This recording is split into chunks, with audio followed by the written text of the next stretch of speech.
श्रोते हो, नमस्ते. आपल्या सर्वांना शुभ दिवस. श्रोते हो, उंदीर हा दगडाचा असेल तर आपण सगळेजण त्याची पूजा करत असतो. पण जर का तो जिवंत असेल तर त्याला आपल्याला मारल्याशिवाय चैन पडत नाही. जर साप दगडाचा असेल तर आपण त्याची सगळेजण पूजा करतो. पण तो जिवंत असला तर त्याला जागी ठार मारलं जातं.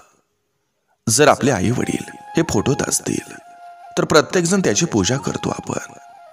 पण ते जिवंत असतील तर त्यांची किंमत कुणालाही समजत नाही.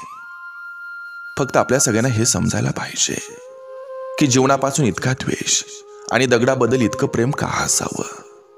लोक विचार करतात की मृत लोकांना खांदा देणं हे पुण्याचं काम असतं, तर आपण जिवंत माणसांना मदत करणं हे पुण्य समजलो तर श्रोते हो, जीवन किती खुश होईल. आपण सगळ्यांनी एकदा हा विचार करून बघितला पाहिजे आणि हा विचार करूया. चला, आजही आपल्यासाठी सुंदर विचारांची ही शिदोरी, ही मालिका अशीच पुढे घेऊन आलोय. चला करूया सुरुवात सुंदर विचारांना, सुंदर सुविचारांना.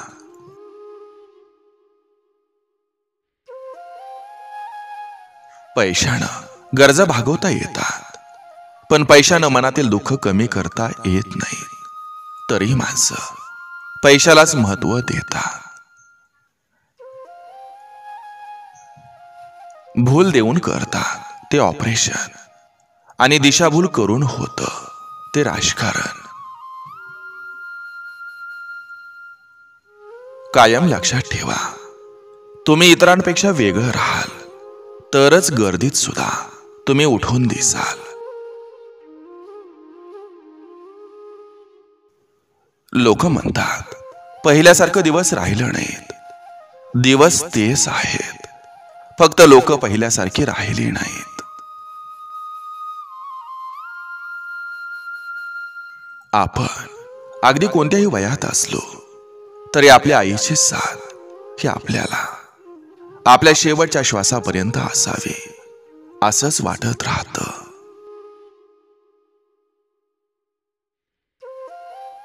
एकमेकांच्या सुखासाठी घेतलेली माघार म्हणजे हार नसते, ती तर हारलेल्या मनाची जीत असते. एकमेकांवर जडलेली प्रीत असते. आयुष्य हे तडजोडींची गोळाबेरीज करत करत सुखाची सावली शोधेपर्यंत संपून जातं. आपलं वागणं हे किती खरं आणि प्रामाणिक असलं तरी लोकांनी आपल्याला वाईटच ठरवलेलं असतं. पैसा असेल तर मान सन्मान आहे, नाहीतर एकदा का गरज संपली की माणुसकीला किंमत शून्य आहे.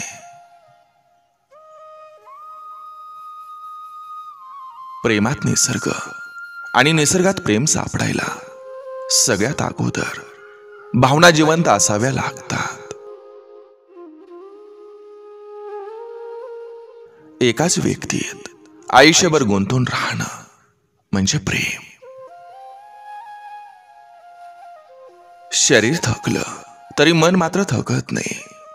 उभ्या आयुष्यात आई इतकं आपल्यासाठी कुणीच झटत नाही.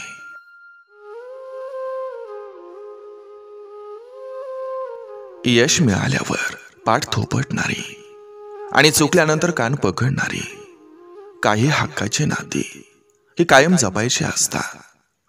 कारण त्या आरशासारख्या स्वच्छ आणि प्रामाणिक नात्यांना अविश्वासाचा तडा हा कधीच जात नसतो. सुखरूप आयुष्य जगण्यासाठी जसा पैशाचा ठेवा असावा लागतो, तसं खात्रीशीर सुखासाठी चांगल्या कामाचाही ठेवा असावा लागतो.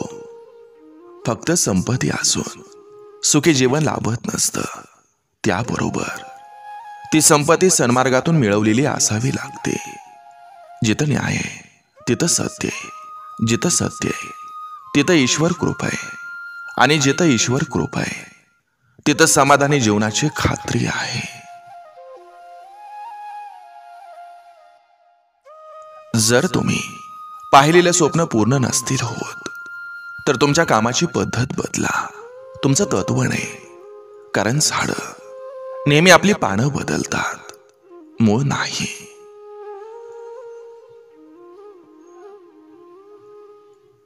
काही गोष्टींना वेळ हवा असतो, त्यासाठी आपल्याकडे संयम हवा.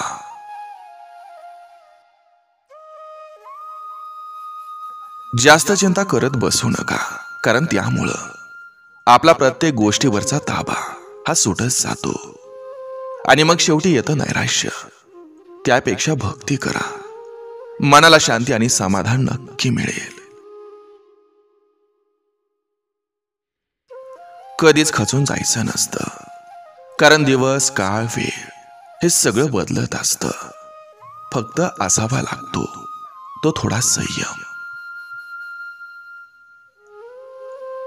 एकटं राहण्याची सवय ही लावून घ्या, कारण कोणी कधीही सोडून जाऊ शकतो, मग ती मैत्री असो किंवा प्रेम.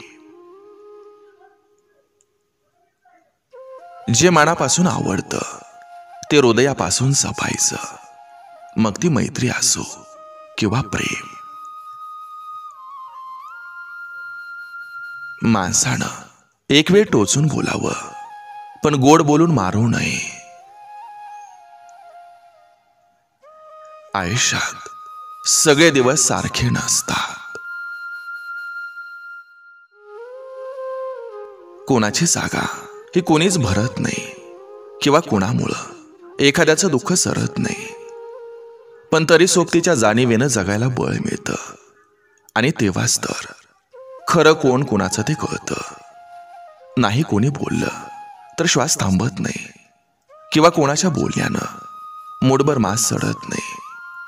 पण तरी चार शब्द आपुलकीचा आधार देऊन जातात, मरगळलेल्या मनास धीर देऊन जातात.